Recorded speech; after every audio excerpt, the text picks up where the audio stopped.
তোমরা ভালো আছো? হ্যাঁ মা, আমরা ভালো আছি। তুই ভালো আছিস তো? হ্যাঁ কাকা। বসো আব্বা, আমি তোমাদের জন্য খাবারের ব্যবস্থা করি। থাক, যেটা বলতে এসেছিস তাড়াতাড়ি বল, আমার এখানে দম বন্ধ হয়ে যাচ্ছে। বড় মা, আগামী শুক্রবারে তো ছোট বোনের বিয়ে, আমরা তোকে নেমন্তন্ন করতে এসেছি। তুই যাবি তো? আমার ছোট বোনের বিয়ে আর আমি যাব না? আমি তোকে যেটা বলতে বলেছি সেটা বল। জামাই বাবাজিকে নিয়ে যাস না।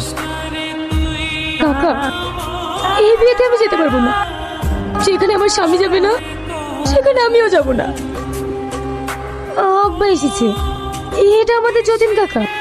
ভালো আছেন আব্বা? ভালো আছেন কাকা? হ্যাঁ বা ভালো আছি।